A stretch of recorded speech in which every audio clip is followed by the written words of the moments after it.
할렐루야. 장마로 인해서 여러 가지 참 어렵지만 오늘도 저녁 중보기도의 자리에 오신 우리 모든 성도님들을 주님의 이름으로 사랑하고 축복합니다. 오늘 우리에게 들려주신 하나님의 말씀은 구약성경 예레미야 17장 5절로 8절의 말씀입니다. 제가 받들어 봉독해 올립니다. 여호와께서 이와 같이 말씀하시니라. 무릇 사람을 믿으며 육신으로 그의 힘을 삼고 마음이 여호와에게서 떠난 그 사람은 저주를 받을 것이라. 그는 사막의 떨기나무 같아서 좋은 일이 오는 것을 보지 못하고 광야 간조한 곳 건건한 땅 사람이 살지 않는 땅에 살리라. 그러나 무릇 여호와를 의지하며 여호와를 의뢰하는 그 사람은 복을 받을 것이라. 그는 물가에 심어진 나무가 그 뿌리를 강변에 뻗치고 더위가 올지라도 두려워하지 아니하며 그 잎이 청청하며 가무는 해도 걱정이 없고 결실이 그치지 아니함 같으리라. 아멘. 오늘은 한결같은 신앙생활이라는 제목으로 말씀을 증거하겠습니다. 제가 세일한다고 해서 옷을 한 벌 샀습니다. 아주 싼 값에 아주 천도 좋아 보이고 또 세련돼 보여서 또 무엇보다 가성비가 참 좋아서 옷을 한 벌 샀습니다. 그런데 한 번 옷을 입고 빨았는데 천도 오그라들고 염색물도 빠져서 완전히 변질되어서 더 이상 입을 수가 없었습니다. 이것을 보면서 깨달은 것은 어떤 물건을 평가하는데 좋은 기준이 하나 있습니다. 그것은 변질되느냐 변질되지 않느냐를 보는 것입니다. 좋은 장신구는 어떤 경우에도 변질되지 않습니다. 그러나 질이 좋지 않으면 물을 묻히거나 열을 가하면 금방 변질되고 맙니다. 그러므로 장신구의 질을 알려면 변질 여부를 보면 됩니다. 그런데 장신구의 질을 알아보는 데만 변질 여부를 보는 것이 아니라 사람의 인격도 변질 여부를 통해서 알 수 있습니다. 그러면서 제가 묵상한 단어가 한결같다라고 하는 단어입니다. 여러분, 한결같다는 것은 꾸준한 것입니다. 변하지 않는 것입니다. 좋은 친구는 나의 환경이 어떻게 변하든지 간에 한결같습니다. 잘 나갈 때든 실패할 때든 변함이 없습니다. 그러나 그렇지 않은 친구는 내가 좋은 환경에 처했을 때는 가까이 있다가도 내가 어려운 환경에 처했을 땐 자기에게 득이 되지 않는다고 판단하고 떠나버립니다. 좋은 배우자는 상대가 어떤 환경에 처했든지 간에 검은 머리가 팥불이 될 때까지 그 사랑과 행위에 변화가 없습니다. 한결같습니다. 그러나 한결같지 않으면 처한 환경에 따라 배우자를 힘들게 합니다. 변질 여부를 따져보는 것은 물건을 평가하고 사람을 평가하는 데만 기준이 되는 것이 아닙니다. 신앙인을 평가하는 데 중요한 기준이 됩니다. 성도가 신앙생활한다는 것은 결코 쉬운 일이 아닙니다. 그 이유는 성도 역시 한계 속에 있는 인간이기 때문입니다. 그래서 시간과 능력, 물질과 환경에 부대끼면서 살아가야 합니다.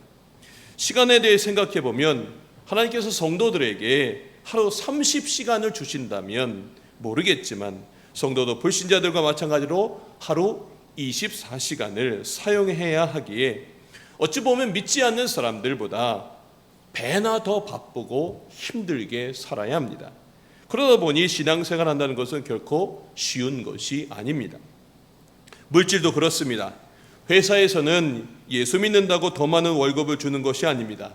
성도는 회사에서 불신자들과 똑같이 벌지만 불신자들처럼 월급 전부를 자기들의 생활수단으로 사용하지 않고 주님께 예물도 드리기 때문에 불신자들에 비해서 쪼들리는 생활 여건 속에 있습니다.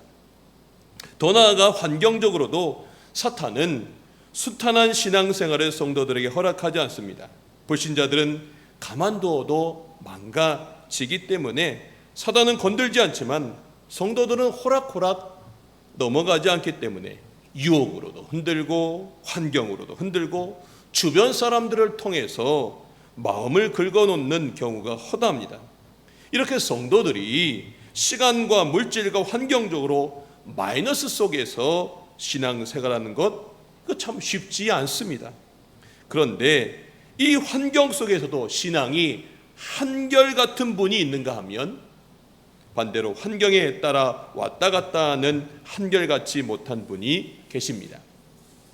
변질이 안 되는 좋은 물건을 갖고자 하는 것은 모든 사람들의 바람입니다. 변함없는 좋은 친구와 좋은 배우자를 갖고 싶은 것도 모든 사람들의 바람입니다. 마찬가지로 하나님의 바람도 같습니다. 우리들이 한결같은 신앙생활 하기를 원하십니다. 그 비결은 어디에 있을까요? 오늘 본문의 말씀이 그 비결입니다. 오늘 본문에는 두 종류의 사람이 소개되고 있습니다. 첫 번째는 여호와를 떠난 사람입니다. 한결같지 않은 사람입니다. 오늘 본문 말씀 5절과 6절에 보면 이렇게 나옵니다. 5절 말씀 먼저 보겠습니다. 여호와께서 이와 같이 말씀하시니라.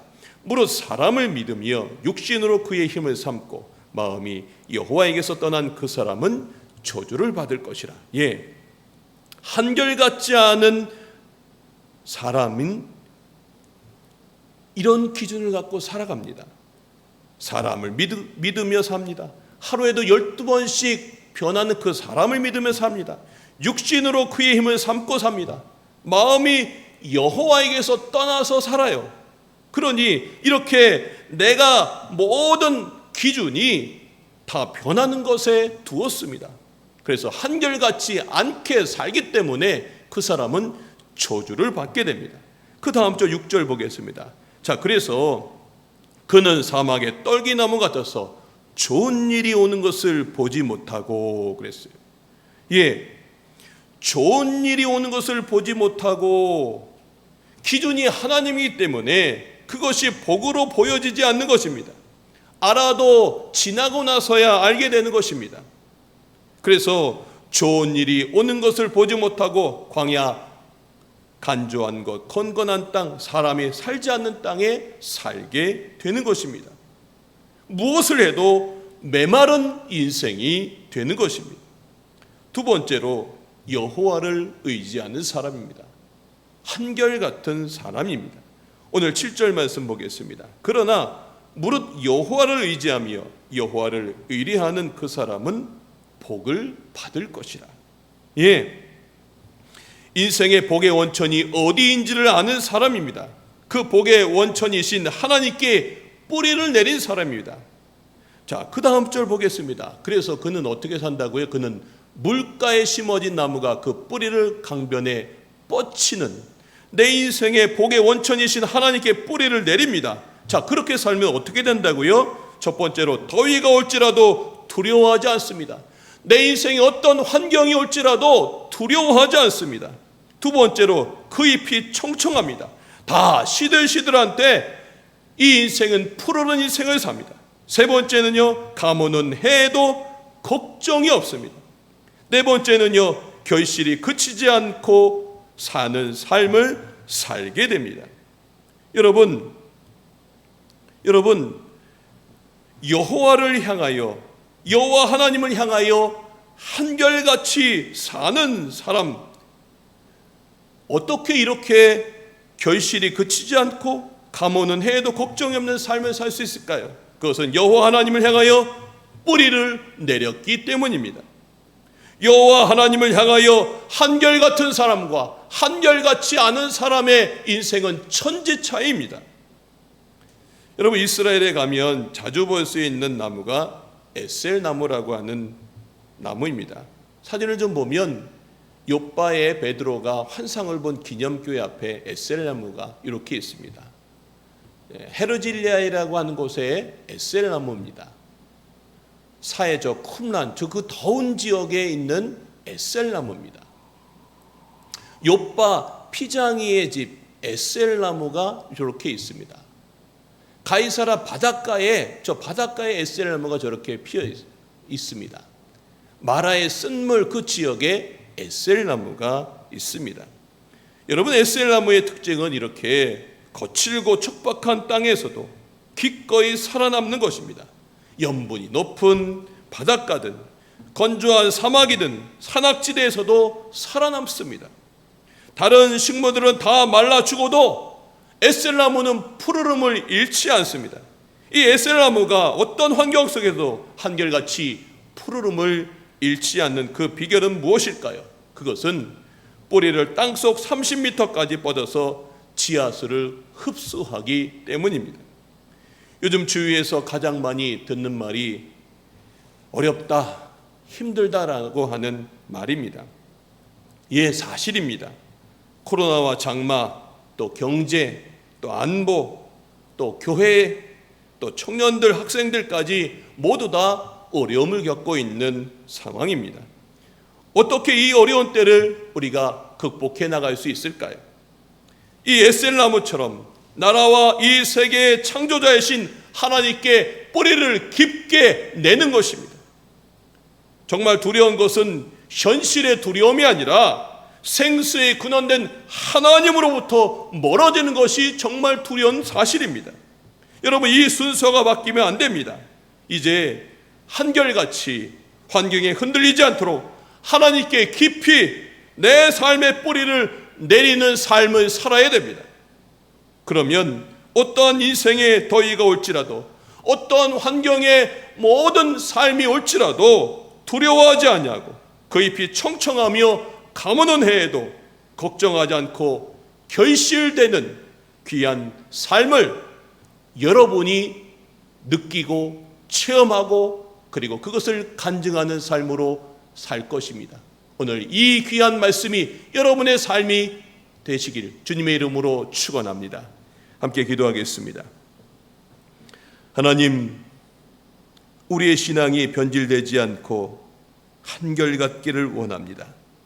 어떤 환경 속에서도 하나님께 뿌리를 내리게 하여 주시옵소서. 그래서 이 어려운 시기에 결실한 인생, 푸르른 청청한 삶이 되게 하여 주시옵소서. 예수님의 이름으로 기도 올리옵나이다. 아멘. 이제 화면을 보시고 첫 번째로 코로나19 종식과 영적 회복을 위한 공동 기도문을 함께 읽겠습니다. 시작. 하나님 아버지, 코로나 시대 사람들 입에서는 어렵다, 힘들다라는 말을 수시로 고백하며 절망하고 힘들어하고 있습니다. 그러나 우리는 오늘 주신 말씀처럼 한결같은 신앙을 갖게 하시고 환경에 흔들리지 않도록 하나님께 깊이 신앙의 뿌리를 내리는 삶이 되게 하여 주시옵소서. 그래서 오늘 말씀처럼 더위가 올지라도 두려워하지 아니하고 걱정하지 않는 결실한 인생 되게 하여 주시옵소서. 특별히 장마로 어려움을 당한 이들을 붙들어 주시고 다시 그 삶을 회복해 하여 주시옵소서. 예수님의 이름으로 기도합니다. 아멘. 두 번째로 담임 목사님과 사모님 또 리모델링을 위해서 함께 기도하겠습니다. 우리 화면을 보시고 함께 기도하겠습니다.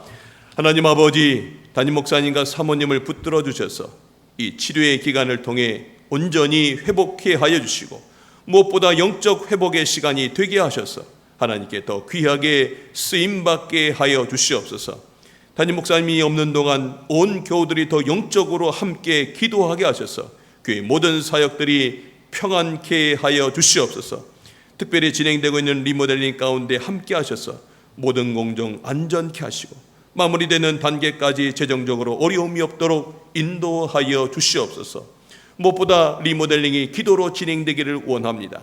모든 성도들이 이 일에 마음을 모게 하시고 기도하며 은혜 가운데 마무리되는 공사가 되게 하여 주시옵소서. 온 성도들의 마음도 리모델링되어 새로워지게 하여 주시옵소서. 예수 그리스도의 이름으로 기도하옵나이다. 아멘. 네, 이제 오늘 주신 말씀 붙들고 여러분의 개인 기도 제목과 또 이 시간 특별히 담임 목사님과 사모님을 위해서 함께 중보해 주시기 바랍니다. 이 시간 주여 한번 외치고 통성으로 기도하겠습니다. 주여